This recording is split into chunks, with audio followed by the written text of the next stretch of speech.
Assalamualaikum warahmatullahi wabarakatuh. Baik, adik mahasiswa yang saya banggakan.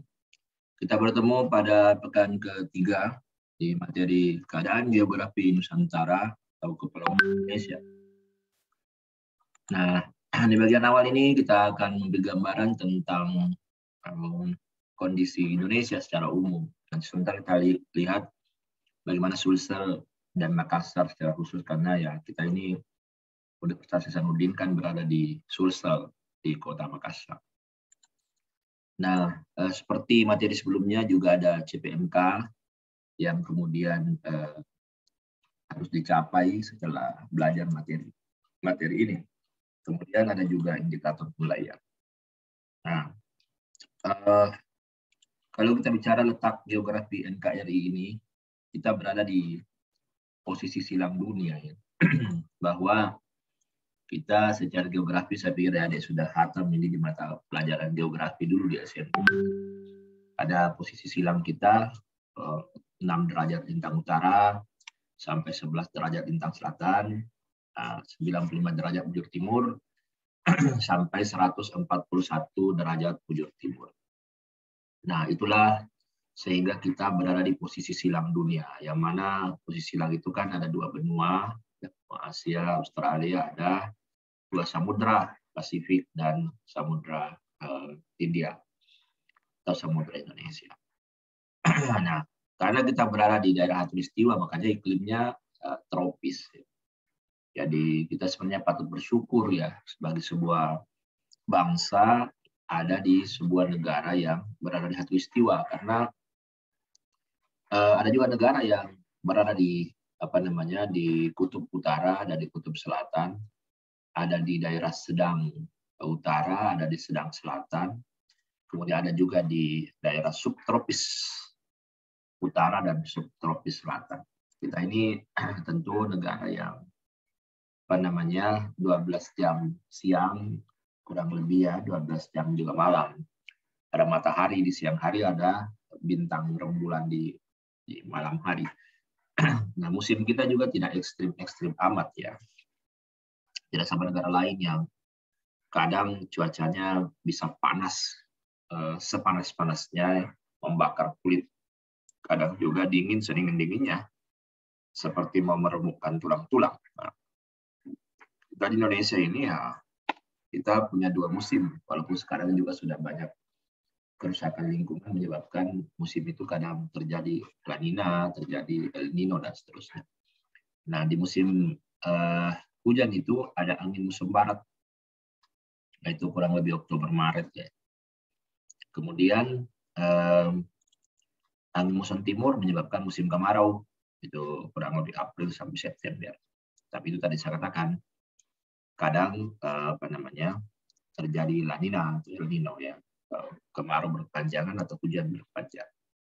Kemudian kita juga punya persebaran fauna yang luar biasa ya, banyak jenis-jenis fauna kita. Begitupun dengan flora, jadi persebaran flora di Indonesia. Kenapa? Karena mulai dari dataran rendah sampai dataran tinggi itu ada klasifikasi jenis-jenis flora ini. Jenis tanah juga begitu. Walaupun kita ini katanya di sebuah daerah yang disebut ring of fire ya, cincin api, karena di bawah ada lempengan-lempengan, ada gunung-gunung berapi, tapi itu juga bisa menyebabkan tanah-tanahnya subur. Jadi memang 2 hal yang tidak bisa dipisahkan ya, ada ancaman, tapi ada peluang juga sih. Nah, bagaimana ada SWOT? Nah, ini nanti kita lakukan. Kita mau SWOT itu apa kekuatannya sih? Apa kelemahannya? Apa ancaman, apa peluang? Kita berada di posisi silang dunia. Tentu ada dampak yang ditimbulkan ya. Dampak positifnya tentu ya kita menjadi daerah yang mana itu bisa berpeluang untuk mendapatkan keuntungan dari perdagangan dan pelayaran. Tapi di sisi yang lain tentu aspek keamanan, kedaulatan itu bisa sedikit bermasalah, sehingga perlu ada penggunaan kekuatan dan minimalisasi kelemahan untuk bisa menghadapi ancaman-ancaman tersebut. Ya. Kemudian NKRI itu juga disebut sebagai negara kepulauan berciri Nusantara. Itu kalau kita bicara karakteristik ya, itu ada di konstitusi kita. Itu ada di pasal 25A, bahwa Indonesia itu negara kepulauan bersih Nusantara yang wilayah batas-batas hak-haknya itu ditetapkan dengan undang-undang. Nah, ini bisa juga dilihat lebih lanjut ya, bahwa kalau bicara Indonesia itu kan ada provinsi, ya, dalam provinsi ada kabupaten kota, di mana ada pemerintahan daerahnya masing-masing. Sekarang yang termuda kan Kalimantan Utara ya, setelah Papua Barat. Kemudian ada keistimewaan, kekhususan diakuilah dalam negeri ini ya. Ada daerah-daerah juga yang mana disebut sebagai desa adat dan seterusnya. Ada hak ulayat di situ. Nah, inilah kondisi kalau kita mau lihat berapa jumlah pulau-pulau kita, provinsi kita secara administratif, karena biasanya satu provinsi itu ada beberapa pulau di situ di dalamnya ya. Nah, kemudian kita juga dikenal sebagai negara kepulauan.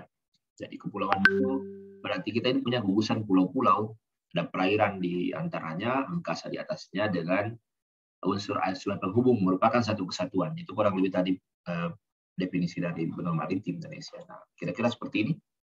Kita punya pulau yang banyak, kita punya garis pantai yang panjang ya, terpanjang kedua di dunia ya.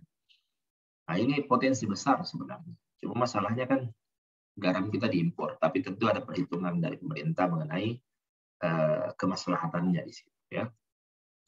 Kemudian kata Nusantara itu kan dari bahasa Sanskerta, Nusa, lalu ada kata antara ya. Pulau, kepulauan, bisa juga laut, seberang atau luar, sehingga kalau kita bicara Nusantara berarti pulau yang kemudian diantarai oleh laut. Laut bukan pemisah, tetapi perekat pulau-pulau. Nah, itu juga sebenarnya kata Nusantara sudah digunakan di Sumpah Palapa Gajah Mada itu sudah. Jadi cuma memang definisi Nusantara di masa Majapahit itu adalah seluruh pulau di luar Jawa. Kalau kemudian Jawa menjadi ibu kota Majapahit. Sehingga bicara wawasan Nusantara berarti kita bicara mengenai cara pandang bangsa Indonesia ini, dirinya yang bineka, lingkungannya yang merupakan pulau-pulau berdasarkan Pancasila dan Undang-Undang Dasar. Sehingga hakikat dari wawasan Nusantara itu adalah adanya persatuan bangsa dan ada kesatuan wilayah. Begitulah kita melihat Indonesia secara umum. Kemudian ada istilah pantai, ya, ada laut, pulau dan pesisir. Ini pantai tentu ada definisi dari pantai, silakan dipelajari lebih jauh ya. Bahwa ya ada pasir di situ ya, di mana di pantai juga ada daerah pesisir laut di situ. Kemudian kalau bicara pantai itu banyak, ada jenis landai, curam, bertebing, ada pantai karang. Di Indonesia banyak ini. Karakteristik ini ada semua gitu. Ya. Tentu kalau bicara manfaat banyaklah. Salah satu manfaat dari pantai itu kan objek wisata. Ya. Berarti ini ada pantai Sawarna di Banten, pantai Kuta ya.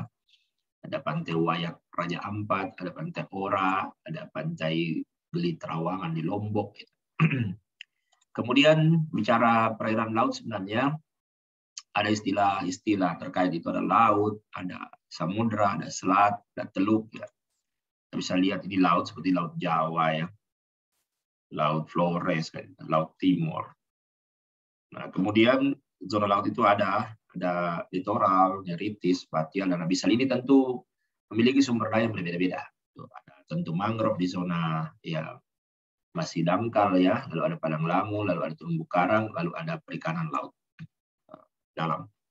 Samudra ini tentu lebih luas cakupannya dibanding laut. Ya. Kemudian ya tentu ada perbedaan lah dari definisi, luasnya, kedalamannya, dan letaknya itu kalau bicara. Samudra kan cuma 6 ya. Ada Samudra Arktik, Samudra Hindia, Pasifik, Atlantik, dan ya Pasifik ini kan di sini ya. Kalau seperti globe ini kan ini ketemu di Pasifik, kemudian kutub utara selatan. Nah, artinya apa? Laut itu lebih sempit. Kalau samudra lebih luas cakupan. Lebih dalam tentu juga. Selat seperti Selat Sunda, Selat Bali gitu. Teluk ya, dan laut yang menjorok ke darat gitu. Yang ketiga sisinya dibatasi oleh daratan. Ada Teluk Tomini, banyak. Ada Teluk Nipa di Lampung. Kemudian pulau. Nah, ini ada pulau. Pulau itu tanah daratan yang dikelilingi air. Ya, ini adalah definisinya. Akhirnya kemudian di Konvensi Pulau PBB seperti inilah karakteristik pulau-pulau kita. Gitu ya. Ada pulau kecil, ada pulau-pulau yang berbatasan dengan negara lain. Ada 9 ini yang kemudian bisa jadi masalah kalau kemudian tidak diselesaikan. Nah, pesisir. Nah, inilah pesisir yang tentu sangat luas cakupannya ya, karena pesisir itu bukan hanya sepanjang garis pantai. Pesisir itu bisa didefinisikan lebih luas, itu terkait dengan pengelolaan, perencanaan, dan pengaturan tentu. Ya. Nah, di sanalah masyarakat kita berinteraksi melahirkan nilai sosial budaya. Ada petani garam, petani rumput laut, tambak, ya, macam-macam aktivitas di sana. Ya. Sulsel, saya pikir Sulsel juga ada banyak itu. Ada banyak pulau-pulau di sana, ya, yang masuk ke dalam berbagai wilayah administratif kabupaten kota. Ya, kemudian Sulsel, pemetaan sumber daya juga banyak ya. Kalau 75% wilayah Sulsel merupakan pesisir dan laut. Ya, ada pemetaan, ada potensi-potensi komoditas besarnya, rumput laut, ya, udang faname dan seterusnya. Ada banyak dengan potensi besar. Ada pantai juga, pantai Malenreng, Tongke, dan seterusnya. Ada 5 rekomendasi untuk pembangunan pesisir laut dalam RPJMD-nya Sulsel. Itu terkait dengan responsive governance, ya, terkait dengan revitalisasi perikanan, terkait dengan percepatan zonasi, rencana zonasi, pembenahan konservasi, lalu kemudian pengentasan kemiskinan pesisir. Ini utama saya pikir karena ironis ya, sumber daya banyak, masyarakatnya miskin.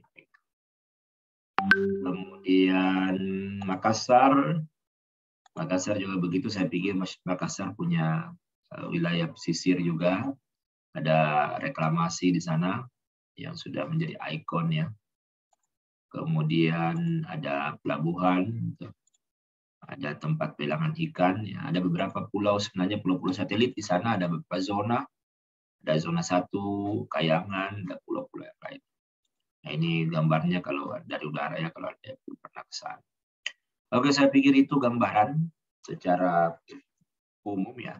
Yang pasti bahwa kita negara yang berada di daerah khatulistiwa, iklimnya tropis, kita berada di posisi silang dunia, dan tentu memiliki konsekuensi. Ada kekuatan, kelemahan, ada peluang, ada ancaman di dalam.